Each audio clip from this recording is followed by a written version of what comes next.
الرحيم. الحمد لله رب العالمين حمدا يوافي نعمه ويكافئ مزيده. يا ربنا لك الحمد كما ينبغي لجلال وجهك وعظيم سلطانك. اللهم صل وسلم وبارك على سيدنا محمد في الأولين، وصل وسلم وبارك على سيدنا محمد في الآخرين، وصل وسلم وبارك على سيدنا محمد في الملأ الأعلى حتى ترث الأرض ومن عليها وأنت خير الوارثين. اللهم بارك لنا في هذا الشهر العظيم، وأعنا على الصيام والقيام وتلاوة القرآن وحفظ اللسان. اللهم بلغنا آخره، وارزقنا ليلة القدر، واجعلنا يا الله من السعداء المقبولين، ولا تجعلنا آمين يا رب العالمين. أصحاب الفضيلة، tuan-tuan imam, kawan-kawan masjid, tuan-tuan guru, tuan-tuan dan perempuan yang dirahmati Allah sekalian, InsyaAllah bagi memenuhi i'tikaf kita pada petang ini dan sehinggalah petang hari Ahad ini, insyaAllah kita akan cuba untuk menekuni suatu nota kecil yang kita namakan sebagai Al-Wardatul Hamra fi Nasihatil Umara, renda-renda sampling 40 wasiat bingkisan. Kita terus kepada halaman tajuk Bismillahirrahmanirrahim.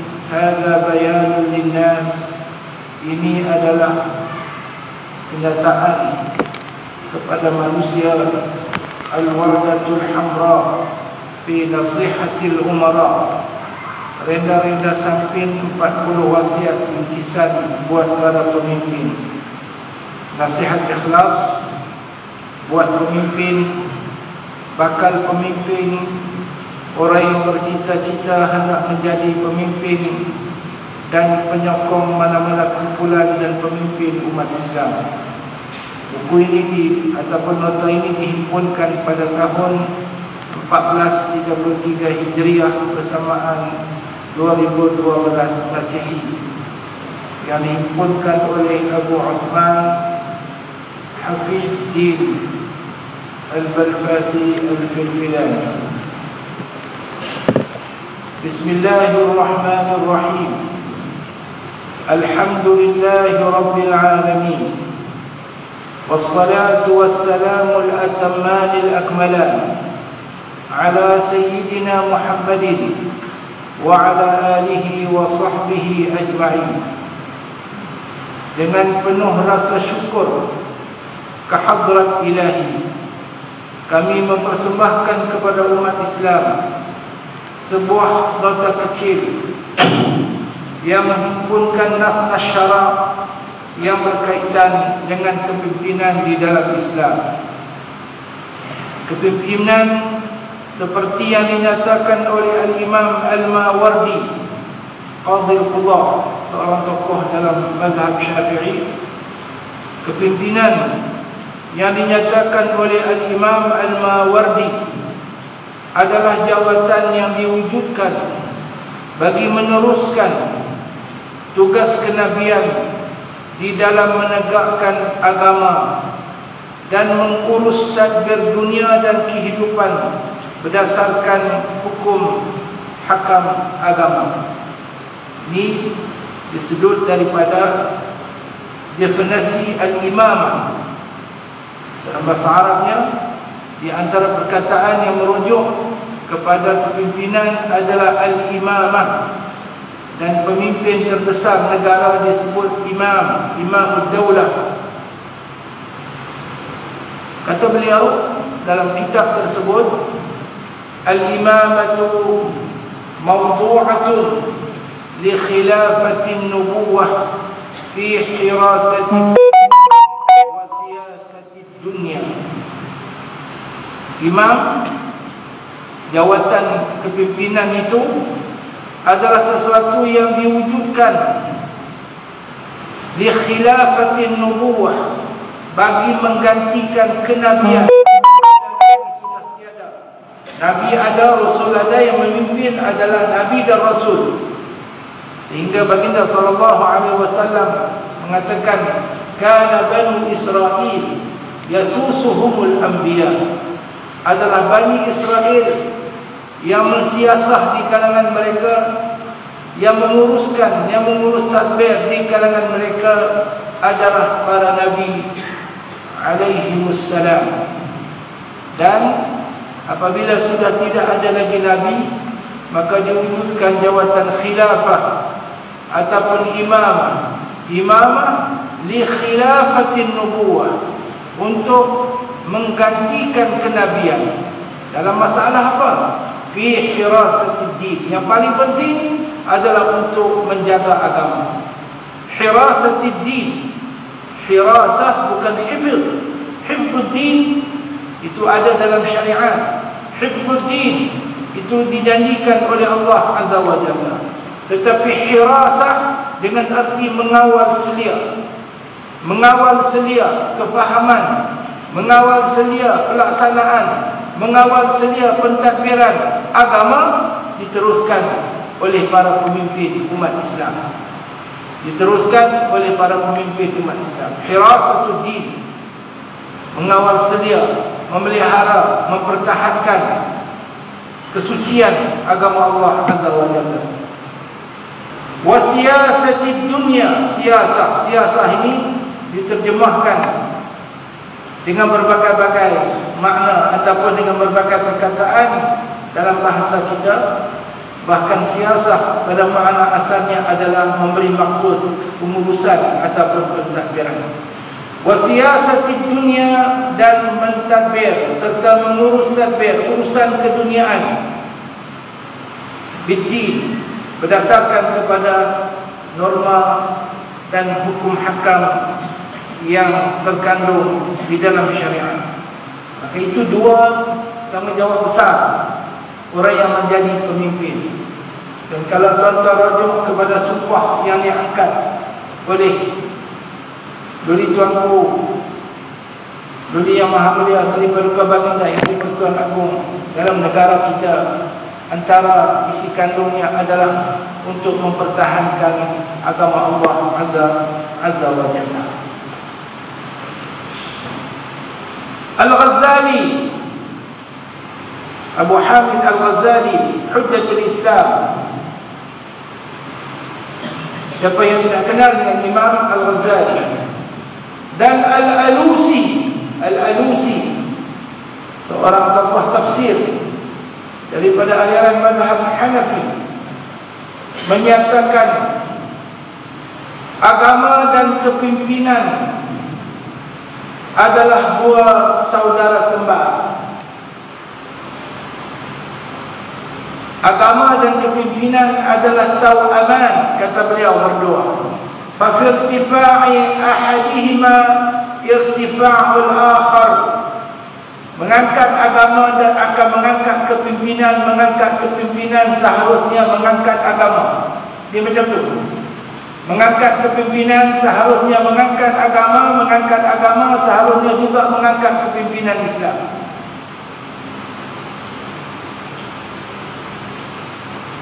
Dan agama adalah asas, manakala kepimpinan pula adalah penjaga.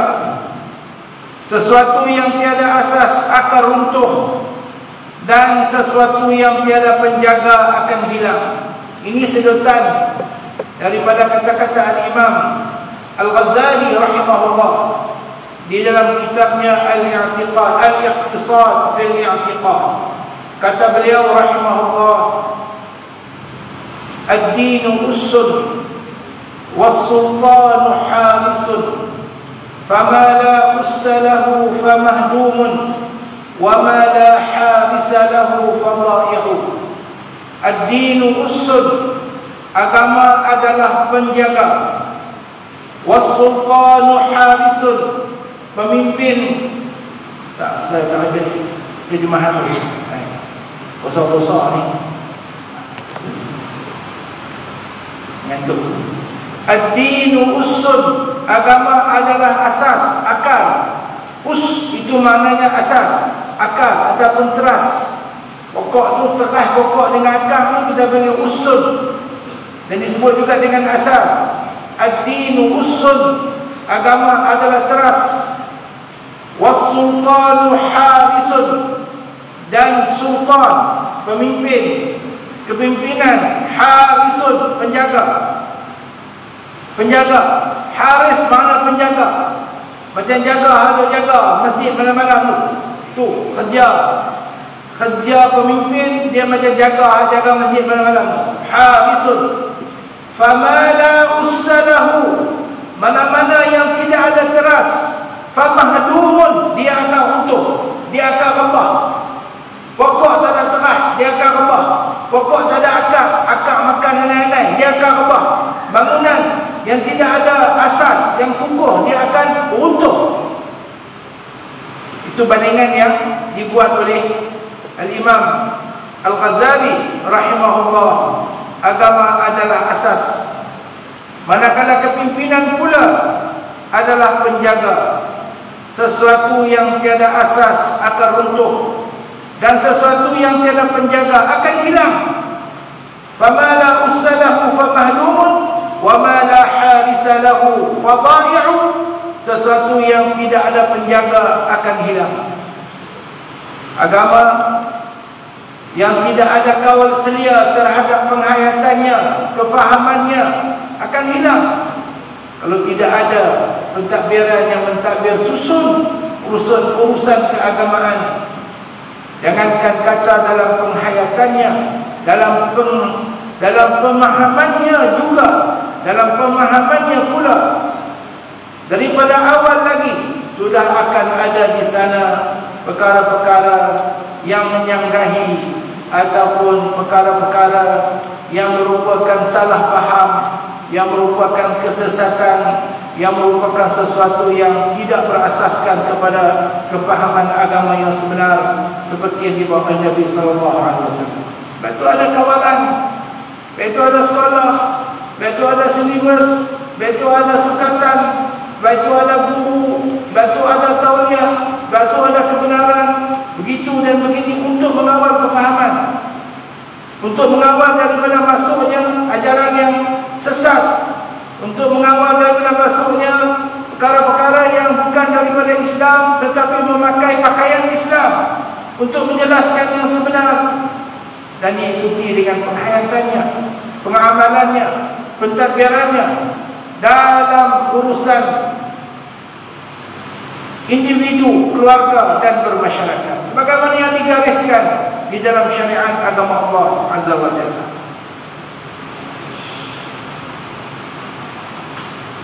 Ini berarti kepimpinan yang tidak menjadikan agama sebagai asas akan membawa keruntuhan. Begitulah pula agama yang tidak dilindungi kuasa kepimpinan akan dipersia-siakan. Waduh. Kalau tidak menjadikan agama sebagai asas, walaupun melakukan perkara daripada sudut keduniaannya seperti membina, tetapi sebenarnya apa yang dibina itu adalah meruntuhkan nilai-nilai kemanusiaan. Apa yang diruntuhkan adalah sesuatu yang lebih penting daripada apa yang bina. Kemanusiaan itu diruntuhkan. Bagaimana yang kita lihat yang ada di dalam peradaban tamadun bangsa-bangsa yang tidak berteraskan kepada mentauhidkan Allah Azza wa Jalla, bagaimana nilai kemanusiaan itu dikikis. Nilai kemanusiaan itu dikikis, bukan sekadar dikikis tetapi tidak ada nilai kemanusiaan yang menunjangi, sehinggalah mereka melakukan perkara-perkara yang jauh daripada kebaikan untuk dunia dan akhirat mereka. Dan orang-orang yang sebegini, apabila dikatakan jangan dilakukan kemusnahan di atas muka bumi, mereka akan berkata mendabik dada, kami tidak melakukan kemusnahan, tetapi kami melakukan kebaikan, kami melakukan pembangunan. Wa idza qila lahum la tufsidu fil ard qalu innama nahnu muslihun ala innahum humul mufsidun walakin la yash'urun. Apabila dikatakan kepada mereka jangan lakukan kemusnahan, kerosakan di atas muka bumi, kerosakan di atas muka bumi merosakkan akidah, kerosakan di atas muka bumi merosakkan akhlak, kerosakan di atas muka bumi merosakkan kemanusiaan umpamanya. Mereka akan berkata, sebenarnya kami tidak melakukan kerosakan, tetapi kami adalah orang yang melakukan kebaikan, muslihun, orang yang nak membetulkan, orang yang nak memperbaiki.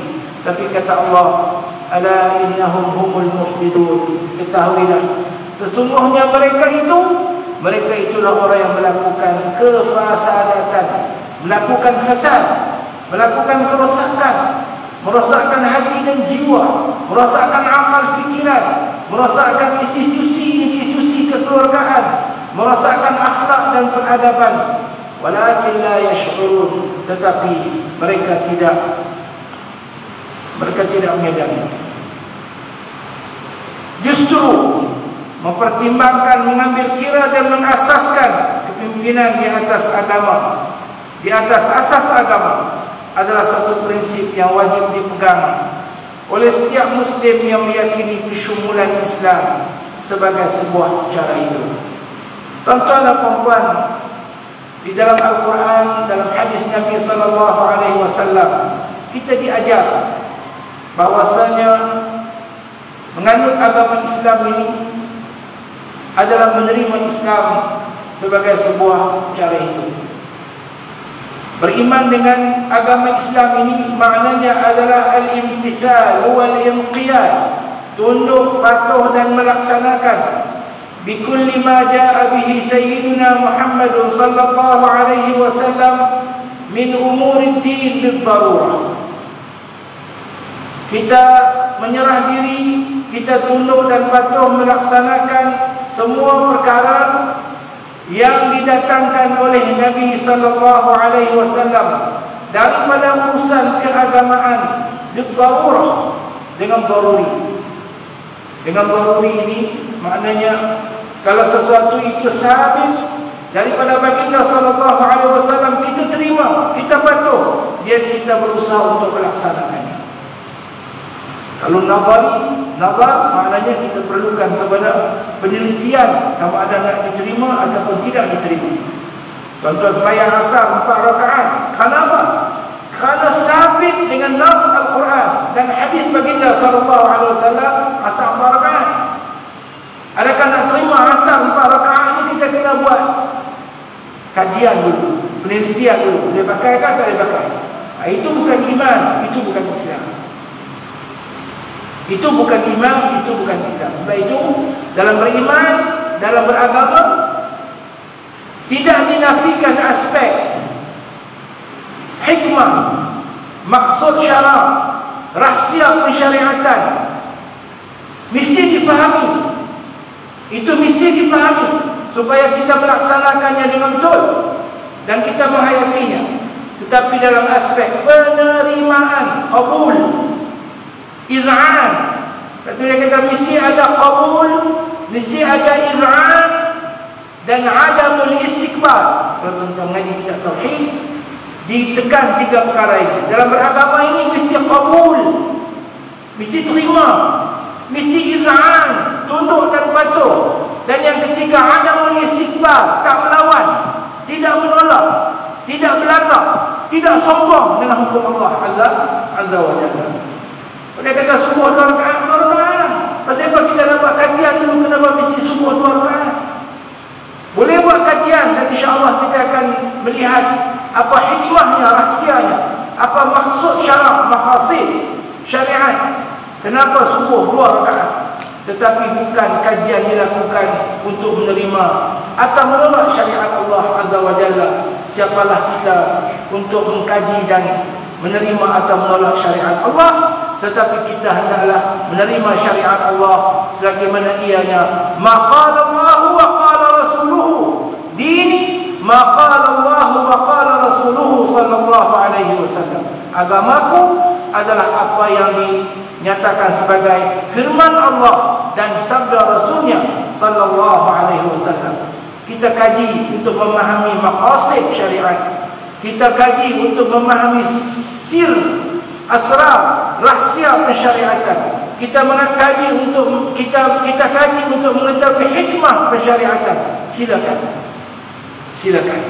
Tuan-tuan, dalam bab kepimpinan ini, dalam Quran, dalam hadis dan dalam pelaksanaan yang dilakukan oleh baginda Rasul sallallahu alaihi wasallam dan para sahabat di dalam Khulafaur Rasyidin dan oleh sebahagian besar daripada pemimpin umat Islam di dalam asrul khilafah, di dalam zaman kekhalifahan, sehinggalah jatuhnya khalifah pada tahun 1924.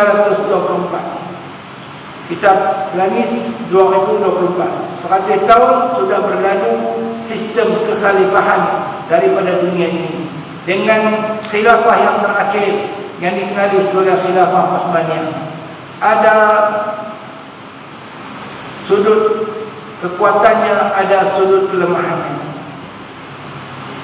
Para ulama dalam menggarap isu kepimpinan ini membantu umat untuk memahami nas-nas syarak di dalam memahami kepimpinan, bagaimana membentuk kepimpinan. Satu, bagaimana menggayakan kepimpinan. Itu yang kedua, membentuk dan menggayakan kepimpinan, sehingga mereka meninggalkan kepada kita khizanah ilmu Islam dalam bab kepimpinan ini. Kurang-kurangnya ada dua aspek utama yang diberi penekanan. Yang pertama, yang disebut sebagai al-ahkam as-sultaniyah, hukum hakam kepimpinan, hukum hakam kekuasaan, yang membicarakan tentang perlantikan, perlucutan, syarat itu dan syarat ini, bagaimana pelaksanaan yang dilakukan, apa itu khilafah, apa itu wizarah dan sebagainya, seperti yang ditulis oleh Imam Al-Mawardi dan sebagainya. Kemudian satu aspek lagi yang disebut sebagai al-adab as-sultaniyah, adab-adab kepimpinan. Satu ahkam, ini punca kuasa. Satu lagi al-adab, adab yang berkaitan dengan bagaimana menggayakan ataupun membawa kepimpinan. Ini juga diberi penekanan oleh agama kita, dan para ulama meninggalkan panduan yang disebut daripada Al-Quran, hadis, daripada amalan para sahabat, Khulafaur Rasyidin, nasihat tabi'in, atba'ut tabi'in kepada pemimpin di zaman mereka. Apa yang ditulis oleh Al-Imam Al-Ghazali dalam kitab beliau At-Tibrul Masbuq fi Nasihatil Muluk, ditulis oleh Al-Imam Al-Munawi dalam kitab beliau Al-Jawahirul Mudhiyyah fil Adab as-Sultaniyah. Ini di antara karangan yang menyentuh tentang adab-adab kepimpinan. Bagaimana seorang pemimpin seharusnya memahami apa itu kepimpinan, menyadari tanggungjawab kepimpinan, memahami dan menyadari besarnya tanggungjawab ini dan apa bahaya yang sedang menghadapinya dunia dan akhirat. Diajar kepada kita bahwasanya pimpinan itu amanah, sehingga baginda sallallahu alaihi wasallam menyebut, "Idza wusida al-amru ila ghairi ahlihi fantadhir as-sa'ah." Apabila disandarkan urusan kepimpinan kepada bukan ahlinya, maka tunggulah saat kehancuran.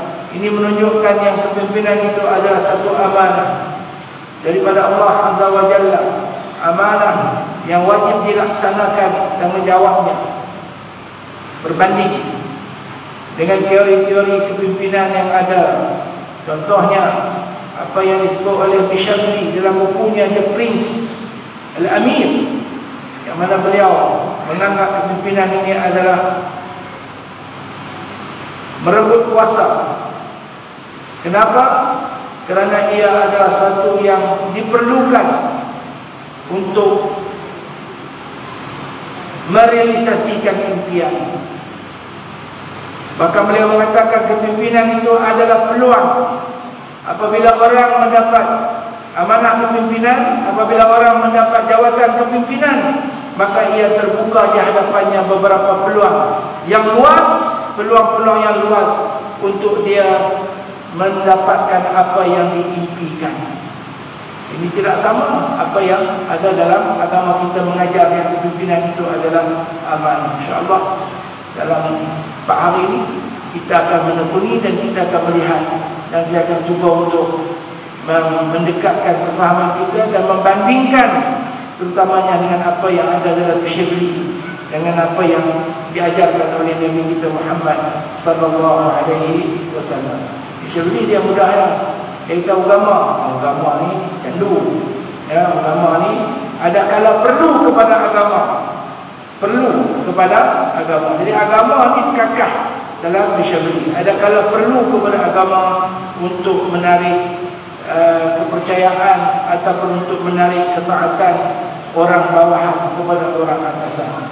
Yang ini baru kata mempergunakan agama untuk satu tujuan yang tidak betul. Yang ini kita harap tidak ada dalam masyarakat Islam. Maka adalah diharapkan nota kecil yang disediakan ini dapat menyingkap ufuk-ufuk pemikiran dan jiwa kita untuk menjadi penerus dan pemangkin terhadap kepimpinan yang diwarisi daripada Rasulullah sallallahu alaihi wasallam dan generasi awal Islam. Allahu akbar, Allahu akbar, Allahu akbar, walillahil hamd. Setengah jam lah. Cukup setengah jam. 5 minit lagi. Okey, 5 minit kita baca satu ayat. Buku ni ataupun nota kecil ni dia ada 2 bahagian. Satu bahagian ayat Quran dan satu bahagian hadis-hadis Nabi sallallahu alaihi wasallam. Baik. Ayatul Quraniyah, ayat-ayat Al-Quran. Bismillahirrahmanirrahim. Muhammadur Rasulullah والذين معه أشداء على الكفار رحماء بينهم تراهم ركعا سجدا يبتغون فضلا من الله ورضوانا سيماهم في وجوههم من أثر السجود ذلك مثلهم في التوراة ومثلهم في الإنجيل كزرع أخرج شطأه فآزره فاستغلظ فاستوى على سوقه يعجب الزراع ليغيظ بهم الكفار وعد الله الذين آمنوا وعملوا الصالحات منهم مغفرة وأجرا عظيما صدق الله العظيم. سورة الفتح ayat 29. Di antara mafhumnya, Muhammad itu adalah utusan Allah dan orang-orang yang bersama dengannya, yakni yang beriman dengan baginda sallallahu alaihi wasallam adalah keras. Kalau tuan-tuan kurang selesa dengan perkataan keras, tukar kepada adalah tegas terhadap orang-orang kafir, tetapi berkasih sayang sesama mereka.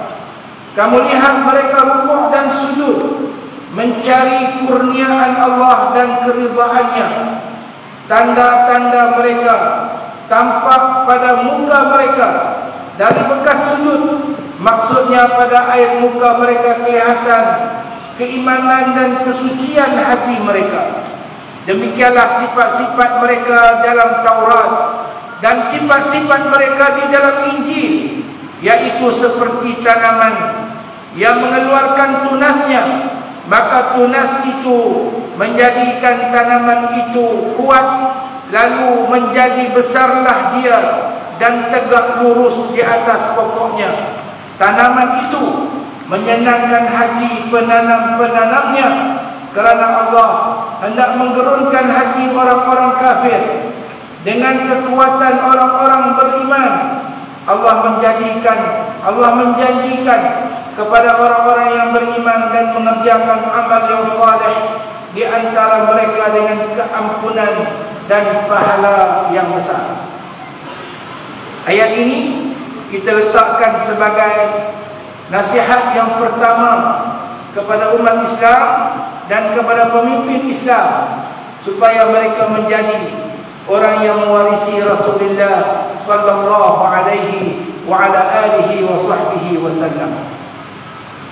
Hendaklah menjadi orang yang benar-benar beriman kepada Allah Azza wa Jalla dan memberi perhatian terhadap hubungannya dengan Allah Azza wa Jalla.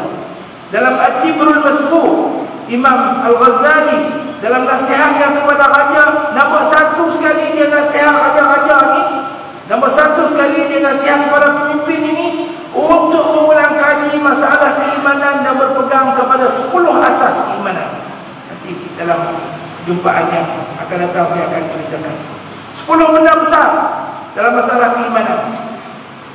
Semua besar dalam masalah keimanan, tapi nak jadi pemimpin ni ada 10 benda kena ingat hari-hari. Dia kata 10 benda kena ingat hari-hari. Yang kedua, kena tahu beban yang besar sedang menantinya. Yang ketiga, kena insaf dengan kelebihan besar yang dijanjikan oleh Allah, dan juga kena insaf dengan janji azab besar oleh Allah kalau dia gagal dalam melaksanakan tanggungjawabnya. Maka dia mesti menjadi orang yang beriman kepada Allah dan mesti menjadi orang yang kuat hubungannya kepada Allah Azza wa Jalla. Kalau boleh, dia kata, kalau boleh jadi pemimpin ini, mesti ada masa yang diberikan khusus untuk beribadah kepada Allah Azza wa Jalla, sekurang-kurangnya seminggu, sehari. Dia kata hari Jumaat tu tumpukan untuk ibadah kepada Allah. Hari Jumaat tu tumpukan untuk mengaji ilmu. Dia ajarlah daripada bangkit tahajud lah, apalah, puasa lah, hari Khamis dengan hari Jumaat subuh, satu hari Khamis puasa, Jumaat puasa, kemudian bayang subuh berjamaah, wirid sampai naik matahari, kemudian panggil tu baca kitab dia tiap-tiap minggu. Dia kata Tibrul Masbur tu dia suruh baca setiap minggu, ulang-ulang sampai tu dalam otak, ulang-ulang sampai tu dalam hati. Tiap-tiap minggu dia kata mesti baca kitab pun, hang kena baca tiap-tiap minggu. Dia tulis kat raja tak pada zamannya. Tiap-tiap minggu kena baca dan kena kuat hubungan dengan Allah Azza wa Jalla. Dia bagi amalan, kena wirid, kena zikir, kena ingat Allah Azza wa Jalla. Dalam ayat ini Muhammadur Rasulullah, Muhammad itu Rasulullah, walladzina ma'ahu asyidda'u 'alal kuffar wa hama'u bainahum. Adabnya kita mesti dengan kekufuran kita tegas, kita menolak kekufuran, dan ada batasannya dengan kekufuran. Ruhama'u bainahum, mesti mengasihi orang yang beriman kepada Allah Azza wa Jalla, mesti berlembut dan mengasihi orang yang beriman kepada Allah Azza wa Jalla. Ada rasa kasih dan cinta kepada iman dan orang yang beriman. Kemudian kita pula yang jadi pemimpin ni kena tarahum ruk'an sujjadan yabtaghuna fadlan min Allah wa ridwana simahum fi wujuhihim min athari sujud. Image dalam amalan yang sebenar mesti orang yang amat kuat hubungan dengan Allah, rukuk, sujud, dan macam mana yang kita ada usaha hari ni. Bagaimana kita diajar, kita adalah menjadi fursanun fil nahari, ruhbanun fil lail. Di siang hari bagaikan fursanun fil nahar, di siang hari bagaikan pahlawan-pahlawan yang berkuda. Zaman dulu lah kan, fursanun fil nahar, panglima-panglima yang hebat di waktu siang, ruhbanun fil lail, di waktu malam menjadi orang yang senantiasa sujud, senantiasa rukuk, yang mengabdikan diri kepada Allah, seolah-olah pendeta di waktu malam. dan penggayaan image itu, tarahum ruk'an sujada yabtaguna fadlan min Allah wa ridwana simahum fi wujuhihim min athari sujud. Penggayaan image kita adalah penggayaan image orang yang beriman kepada Allah. Nampak kita, nampak pemimpin tu, nampak iman dia, nampak pemimpin tu, nampak apa yang dia nak bawa tu, nampak. Dengan nampak kita, nampak macam rocker sebarang tu, budak-budak boleh lah. Nampak kita ya satu macam punya, tak boleh. Simahum fi wujuhihim min athari sujud. Dzalika masaluhum fit Taurat wa fil Injil wa masaluhum fil Injil.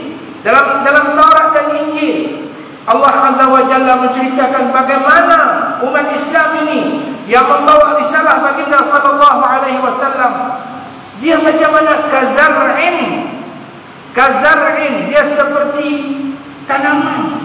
Contoh ini kan, malam nak jadi siang bukan dia cerah terus, siang nak jadi malam bukan dia gelap terus. Benda itu mesti mengalami suatu proses dan sunnahnya. Jadi kekuatan agama ini mesti mula seperti menanam biji. Menanam biji benih, dia bukan boleh ditanam betul-betul besar betul-betul, tak ada. Itu Allah malam. Dulu mengaji pun para ulama ada yang mengatakan kita umat Islam ini nak menegakkan Islam ini adalah dengan menanam benih-benih iman, menanam benih-benih Islam, memupuk pengamalan yang kita sebut sebagai tarbiyah, yang kita sebut sebagai pendidikan. Masyarakat dididik, anak-anak Islam dibesarkan dengan asas-asas keimanan kepada Allah, sehinggalah mereka membesar dan generasi itu diwarisi dengan generasi yang lebih kukuh lagi, berakar umbi sehingga kukuh macam satu benih tu kita tanam, kemudian dia mula suar dia punya tunas tu, akhirnya tunas tu membesar dan menghasilkan cabang-cabang yang besar, menghasilkan cabang-cabang yang besar, memberikan buah yang enak-enak. Tapi di bawah dia itu bukan cabang saja besar, di bawah dia itu ada apa? Ada akar umbi yang kuat, yang kukuh, yang menjaga agama Allah Azza wa Jalla. Itu bayangan yang diberikan oleh Allah Azza wa Jalla dalam Quran, dalam Injil, dalam Taurat. Fastaghlaba kazar'in akhraja syat'ahu fa'azarahu fastaghlaba fastawa ala suqih, sampai dia kukuh. Yu'jibu zurra, kalau tanaman dia akan menjadikan zurra, orang yang menanam itu menjadi kagum dengan tanaman mereka. Liyaghidha bihimul kuffar, liyaghidha bihimul kuffar, untuk menggerunkan orang-orang yang kufar. Dan ada sebahagian mufassirin mengatakan kufar di sini adalah merujuk kepada petani. Kufar di sini merujuk kepada peladang. Karena kafara itu maksudnya adalah menanam. Kafara. Kita maulah tentu boleh rujuklah kenyataan saya kenaan Naishuri dalam kuliah di Darul Hadis Bogor. Wa'adallahu alladhina amanu wa 'amilus salihat. Allah menjanjikan akan orang yang beriman dan beramal saleh minhum, daripada kalangan mereka, maghfiratan, keampunan, wa ajran 'azima, keampunan dan ganjaran yang besar. Maka dalam apa masalah sekalipun, dalam apa amalan agama yang kita laksanakan sekalipun, yang maha penting adalah mendapat keampunan dan ganjaran daripada Allah. Contoh Dr. Qusar, Dr. Qidai dan Dr. Qadar. Sayyidatina Aisyah tanya Nabi, kalau jumpa Dr. Qadar nak kata apa? Kan Nabi ajak sallallahu alaihi wasallam kata, Allahumma innaka afuwun tuhibbul 'afwa fa'fu 'anni. Ya Allah, sesungguhnya Engkau Maha Pengampun, Engkau suka untuk mengampunkan, ampunkanlah. Ini abang kata, bila jumpa Lailatul Qadar tu bukan seperti pada menang cabutan bertuah. Bukan macam tu. Dia adalah peluang. Kalau betul-betul kita mengetahui disingkapkan Allah tentang Lailatul Qadar, ia adalah peluang untuk kita mendapat sesuatu di sisi Allah. Dan sesuatu di sisi Allah yang paling penting untuk kita menangi adalah keampunan daripada Allah Azza wa Jalla. Jadi begitulah juga apa amalan sekalipun, apa pelaksanaan hukum Allah sekalipun, pada kita, pada diri kita ni adalah kita nakkan keampunan dan ganjaran di sisi Allah Azza wa Jalla. Maka orang yang menjadi pemimpin juga adalah begitu, bahwasanya apa yang diharapkan adalah menjadi pemimpin mendapat keampunan daripada Allah, menjadi pemimpin mendapatkan jalan daripada Allah Azza wa Jalla. Jangan menjadi pemimpin tetapi mendapat dosa di sisi Allah Azza wa Jalla, tetapi menjadi pemimpin bahkan masuk neraka dengan sebab pemimpin. Jadi kita tengok nas-nas syarak, pemimpin ni antara orang yang paling awal yang akan masuk syurga, tapi gagal. Peluang yang Allah Ta'ala bagi kita gagal, akhirnya kita menjadi orang yang paling awal masuk neraka. Wal'iyadzubillah. InsyaAllah ada panjang umur kita lupa masuk. Lebih 5 minit, lebih 5 minit. Saya lebih besar supaya jangan lebih setengah jam, kerana kita ada program yang lain kita, insyaAllah. A'udzubillahi minasyaitonir rajim. Bismillahirrahmanirrahim. Allahumma ighfir lana ya Allah, ampunilah kami ma ta'ammadna, apa yang kami lakukan dengan sengaja, wa ma akhta'na, apa yang kami lakukan kerana tersilap. Antal muqaddim wa antal mu'akhir, la ilaha illa anta subhanaka inna kunna minadh dhalimin. Ala niyatil qabul wal tawfiq. Al-Fatihah.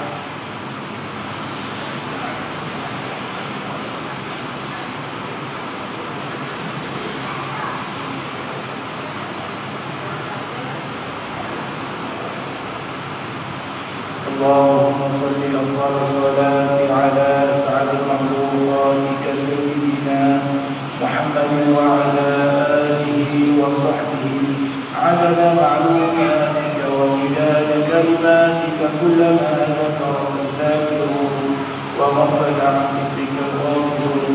سبحان ربك رب العزة عما يصفون، وسلام على المرسلين، والحمد لله رب العالمين.